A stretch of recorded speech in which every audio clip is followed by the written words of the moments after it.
โดยสบายดีโดยสบายดีสบายดีสาวดีเนาะ โดย หลังจากที่ว่ามื้อนั้นมาถ่ายทำหรือว่ามาเปิดใจน้องเพิ่นทุกคนเลยวันนี้ก็คือว่าถือโอกาสเข้ามาอัปเดตเรื่องราวของน้องเพิ่นเนาะมื้อนี้ก็พักเวียกแล้วว่าน้องล่ะแม่นผักเวียก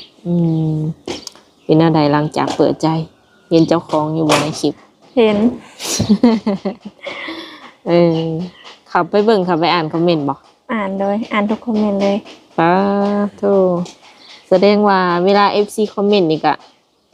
ฮู้เบิดว่าเขาจะเว้าอีหยังถึงเฮาส่วนหลายก็จะเว้าอีหยังถึงเฮาจะสลายจะย่องแบบน้องงาม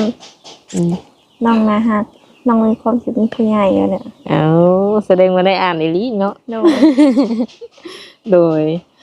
FC คนใดมีหยังแบบอยากมีความในใจหรือว่ามีหยังอยากเว้ากับน้องเพิ่นก็สามารถคอมเมนต์ได้แสดงว่าเพราะว่าทั้งน้องเพิ่นเองก็เข้าไปอ่านเบิดเนาะโดยเวลาเห็นตัวเองในคลิปแล้วเป็นอะไรนั่นล่ะ เขิน ขนาดว่าอยู่ในคลิปได้หั่นเนาะ โดยเป็นแนวใดหลังจากที่ว่าแบบเฮาก็เปิดใจออกไปเนาะมีคนเข้ามาทักเข้ามาหยังอยู่บ่มีก็เป็นรุ่นเดียวกันหรือว่ารุ่นใดนั่นล่ะสลายสิเป็นรุ่นใหญ่รุ่นใหญ่รุ่นอ้ายขึ้นไปบ่โดยรุ่นเจ้าของนี่บ่มีบ่มีคันมีก็สิคุยอยู่บ่รุ่นเจ้าของคุยอยู่หากคือว่าคนที่เข้ามาตอนนี้มันเป็นรุ่นใหญ่ทั้งหมดเนาะโดยเพิ่นเข้ามานี่แบบว่าเป็นอะไรเข้ามาจิบ่หรือว่าเข้ามาแบบทักซื่อบ่ฮู้ว่าเพิ่นเข้ามาแบบใดแบบน่าจะเข้ามาจีบแต่บ่ฮู้ว่าสิลงเอยจังไดก็ไปลงไปก่อนบ่ได้มีบ่คนที่ว่าเข้ามาแล้วจับจูดแบบอยากให้เฮาปิดใจเลยจังซี่ยังบ่มีก็มีแต่เข้ามาคุยธรรมดาซื่อๆเนาะแม่นโดยคุยกับเพิ่นแบบว่าสิว่าในครั้งแรกก็ว่าได้ที่ว่าเปิดใจคุยกับแบบหนุ่มๆเนาะเป็นจังได๋ซะเวลาคุยกับเพิ่นก็รู้สึกเป็นตัวของตัวเองเพิ่นก็บ่ได้แบบเจ้าจี้จุกจิกบ่แต่ละคนบ่หากได้คุยกันอยู่บ่ทุกมื้อจังซี่ก็ได้คุยอยู่มื้อนึงนี่แบบว่าได้คุยประมาณจักเวลาคุยได้ทุกเวลาเลยเพราะว่าเป็นมือผักเวียกนะ ช่วงนี้ก็สิว่างแน่แม่นบ่โดยอีกประมาณจักมื้อน้องหล่ะจังบ่ว่าง3มื้อวันจันทร์กับเริ่มเขาเรียกแล้วเป็นมือพักเวียกเพิ่นทุกคนเลยเนาะโดยแต่ยังสิกลับไปสู่งานคือเก่าคันมีคนที่แบบว่าเพิ่นสิว่าในพร้อมที่จะแบบปิดใจเจ้าอย่างซี่นะแบบเข้ามาปุ๊บเลยอยากให้น้องปิดใจเพื่อเพิ่นจังซี่คุยกับเพิ่นผู้เดียวโดยคันมีประมาณนี้เนาะคิดว่าสิปิดบ่คือถ้าเพิ่นพร้อมที่จะให้น้องปิดใจน้องก็สิปิดใจเลยคันมีคนที่ว่าพร้อมสิว่าในกล้าแสดงออกกล้าเว้าจริงจังกับเฮาก็พร้อมปิดโดยแสดงว่าใจน้องเพิ่นก็ได้พอสมควรเนาะทุกคนก็บ่คุยต่อบ่คุยยาวอีกแม่นบ่โดยก็แบบได้เห็นหน้าเห็นตาเพิ่นอยู่บ่แต่ละคนได้พอได้เห็นอยู่แต่สไลด์จะบ่ได้เห็นบางคนก็ได้เห็นหน้าคาตาอยู่เนาะโดยหล่อบ่น้องอะก็หล่อ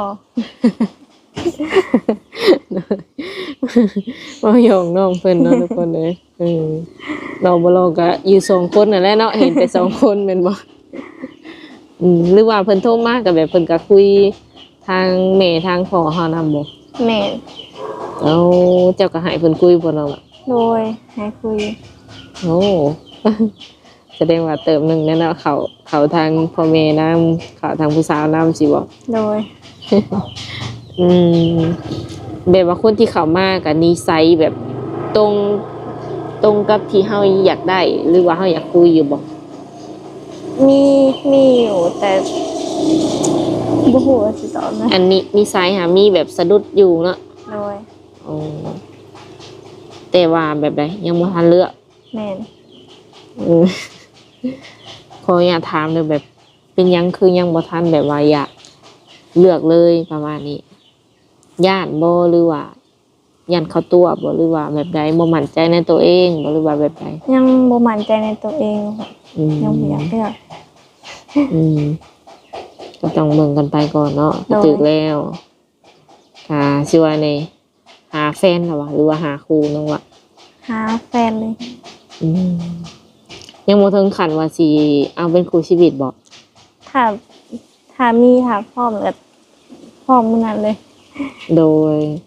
มีอยู่บ่คนที่ว่าเพิ่นสิมาเล่นมาหาอยู่เฮือนอยู่ซาน ยังบ่มี อืมมีคนถามเนาะ FC เพิ่นก็ฝากถามมาว่าแบบ อยากไปแบบว่าสิว่าได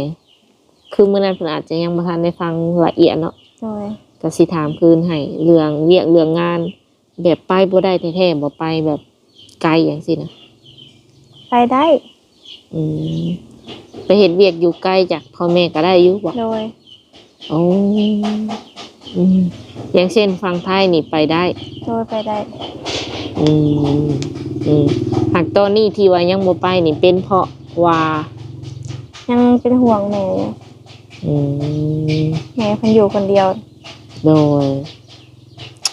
ลูกสาวหลาลูกสาวเดียว โดย แต่ว่ากับไปเฮ็ดเวียกทางไกลได้อยู่เนาะ แม่ คันถึงขั้นแบบขั้นนั้นว่าซั่นซะ โดย แม่เพิ่นเป็นที่ว่าเจ้าว่าบ่สบายน่ะแม่เป็นหยังก่อนน้องล่ะ แม่เพิ่นเป็นโรคเป็นหลายโรคเข้ามาแล้วเพิ่นห่างกายบ่แข็งแรง อ๋อ ช่วงนี้เพิ่นอยากจ่อย พร้อมลงบ่ โดย แบบรักษาแบบได้กินยา กินยาตัวธรรมดาปวดเพิ่นกินหลายอย่างเพิ่นไปหาหมอแต่ก็มันก็พอบรรเทาอะนะ อืม แต่มันก็บ่หายค่ะ อืมแบบไปโรงหมอบ่หรือว่ากินยาพื้นเมืองเฮานำ ไปคลินิก อืมกินยาแบบว่าเขาเจะแต่งให้นั่นเนาะ โดย ก็เคยไปแบบกินยาพื้นหมอกพื้นเมืองอยู่บ่เลยจักอยู่บ่ยาพื้นเมือง แบบคือแบบว่า ผู้ที่เพิ่นเบิ่งหมดเบิ่งหมออย่างซี่นะ อ๋อเราลองเรากินมาเบิดนะมันก็ยังบ่เซา อืมมีหลายโรคบ่เพิ่น โดย แบบมีแบบว่าสิว่ามีสิทธิ์หายขาดอยู่บ่ไปกวดน่ะ บ่มีแต่พอเท่าได้แต่ละมื้อ มันคือสิโหดแต่น้องละแบบว่าบ่สามารถหายได้ ก็ต้องอยู่ แสดงว่าก็ต้องกินยาตลอดชีวิตบ่ แม่น อืมมาทั้งพ่อนี่ได้เพิ่นแข็งแรงบ่น้องละ พ่อเพิ่นก็แข็งแรงอยู่ อืมคือแม่เพิ่นบ่สิว่าบ่ค่อยสบายเนาะ แม่น แบบเฮ็ดเวียกเฮ็ดหยังยังได้บ่ ได้เพิ่นเฮ็ดได้อยู่แบบพวกซักเครื่องกวาดเรือน อืม นี่ แบบอาหารนี่ได้คาลัมบ่ เพิ่นบ่สู้คลำเลยนะ เพิ่นบ่สู้คาลัม เพิ่นเมื่อยคาลัมแล้วแมันบ่ เอาบ่เนาะคันแบบมันมีสิทธิ์หายยังว่าเฮาคาลัมเนาะ แม่น แบบคาลัมเลยหายจังซี่นะแต่ว่าอันนี้ก็คือคาลัมหรือว่าบ่คาลัมก็แม่นเพิ่นบอกไว้แล้วว่าบ่มีสิทธิ์หายอยู่แล้ว โดย อืม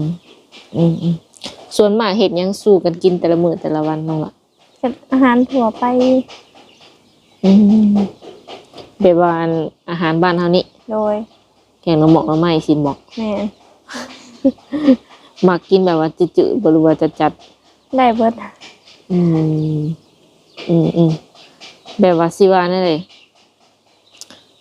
คือจะว่าคันว่าเพิ่นมาเล่นก็คือให้ต้องให้นัดก่อนเนาะ โดย นั่นเนาะ โดย อืมอันนี้ก็ยังบ่ฮู้ว่าไผสิมาหาแน่นอนเนาะบางคนเพิ่นก็เว้าหยอกซื่อๆก็มี แม่น อืม แต่ว่าคันให้มาหาแท้ๆก็น้องเพิ่นก็โอเคบ่ได้ติดขัดอีหยัง โด ขอย เพียงแต่ว่านัดล่วงหน้าซื่อๆเนาะ โดย ปีนี้ก็ยังสิเฮ็ดให้เฮ็ดนาคือเอาบ่ เฮ็ดโดย เออเอายันว่าแม่บ่สบายแล้วบ่เฮ็ด เฮ็ดคือเก่า คือเฮาไปเฮ็ดงานจังซี่เฮามีเวลาเฮ็ดซอยเพิ่นอยู่บ่น้องล่ะ สุดท้ายก็มีแต่พอเฮ็ดพอแล้วเขาไม่เฒ่าเขาน้ำปลาลงไปซอย ไผมาซอยน้องล่ะ เขาไม่เฒ่าเขาเฒ่า แม่เฒ่าพ่อเฒ่า โดย เพิ่นบ่ได้อยู่บ้านนี่บ่ เป็นอยู่ในบ้าน อยู่ในบ้านนี้ โดย โอ้ เพิ่นให้ลูกให้หลานลงมาซอย โดยแม่เฒ่าพ่อเฒ่าเพิ่นว่าหมายถึงแม่ของพ่อของแม่ถูกบ่ แม่น แม่เฒ่าพ่อเฒ่าปู่ย่าได้จ้ะ ปู่ย่าเพิ่นอยู่คนละบ้านเพิ่นอยู่ไกล เพิ่นอยู่ยังอยู่ไกล โดย อืมเป็นอะไรความรู้สึกดีใจอยู่โบที่แบบว่ามีคนเข้ามาแบบทำความรู้จักกับเรา ดีใจ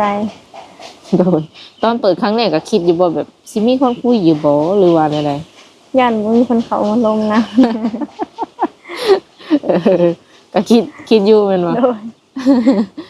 เออเพราะว่าตัวจริงน้องเพิ่นก็เป็นตาเพลงนะเนาะเป็นตาเพลงแน่แล้วก็เชื่อแน่หรือว่าเป็นคนแบบนี้เลยบ่หรือว่าบ่ว่าจะอยู่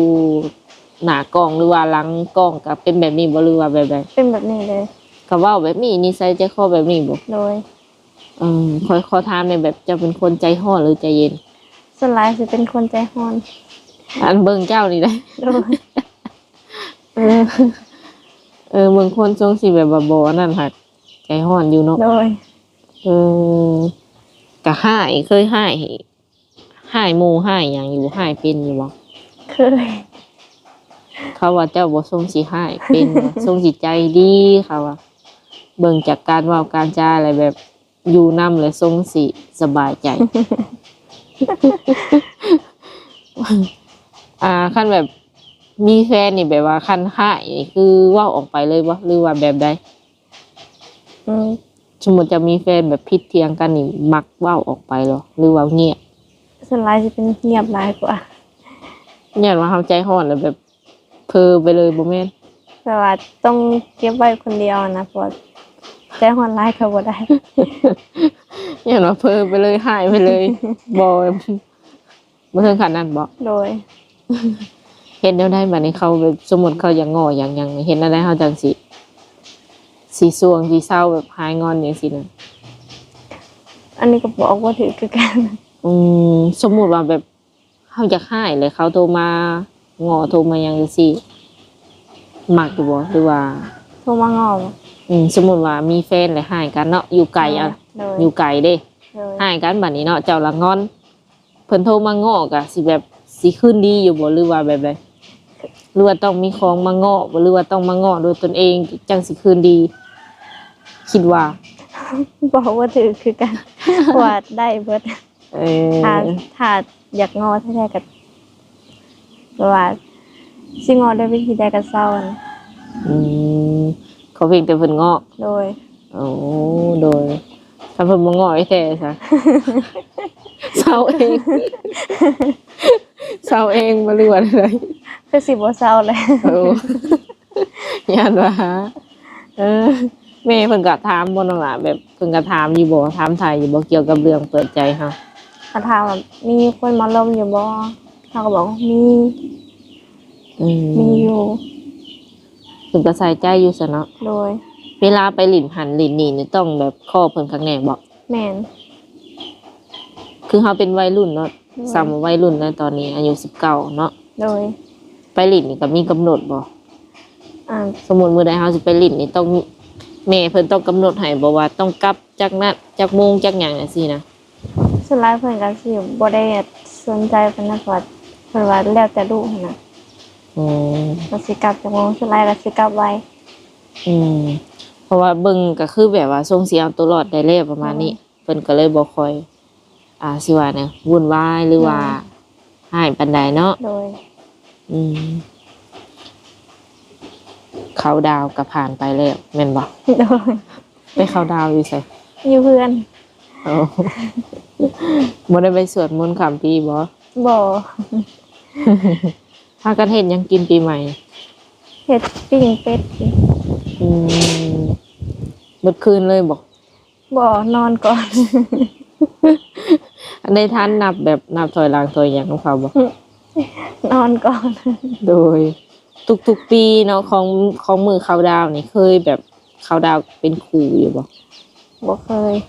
อืม บ่เคยจะปีเลย ใครได้สิโชคดีเนาะได้เพิ่นแบบ เป็นครูเขาดาวครั้งแรกว่าซั่นซะอันนี้ก็คือแบบ บ่เคยเขาดาวกับแฟนกับหยังเนาะอย่างมากก็คือ กินอยู่เพื่อนกับพ่อแม่ แม่น กับแม่น้องนี้ โดย อืมแต่ละมื้อก็คือนอนแต่เว้นอยู่บ่น้องล่ะ นอนเถื่อนอน8-9โมงคันเป็นเวลาเฮ็ดเวียกกันอาจจะนอนดึก อื